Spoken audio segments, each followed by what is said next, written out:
Пайғамбарымыз саллаллаху алейхи вассалам хадисінде келеді ғой. Таразда ең ауыр амал қандай дегенде көркем мінез деп айтты да. Көркем мінез таразда ең ауыр болатын не екен? Амал екен, құрметті ағайын. Ең ауыр болатын амал екен. Сол үшін жәннатқа кіруімізге себеп болатын ұлы амалдың бірі біздің мінезіміз екен. Мінез ақлақымыз.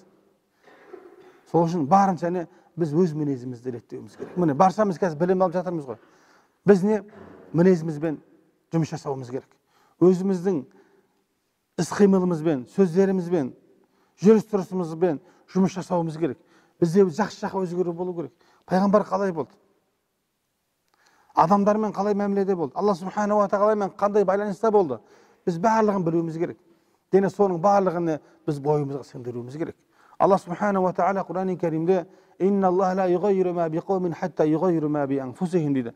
Егер де адам баласы бір қауым өзін өзгертпейтін болса, Алла субхана ва тағала ол қауымды өзгертпейді дейді. Біз білім алып, өзіміз жақсы жаққа өзгертпесек, өзіміздің мінезімізді тәрбиелемесек, дұрыстамайтын болсақ, тек қана біліміміз бізді өзгертіп қоймайды екен да. Өйткені адам өзі әрекет жасау керек. Алған біліміне адамның өзіне әрекет жасап, Алладан жәрдем сұрау керек екен да. Сол үшін біздің алып жатқан біліміміз, әдеп ақлақымызды, мінезімізді дұрыстамады ма, ол бізге пайда берген жоқ.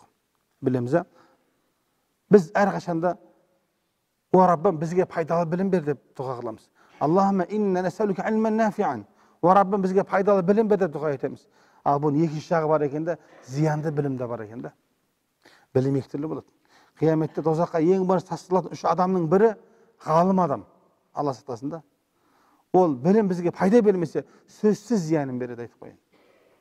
Пайда бермейтін білім, Алла сақтасын, біздің жүзімізді екі өмірде де артқа сүйрейді, қараңғылыққа сүйрейді, Құдай сақтасын.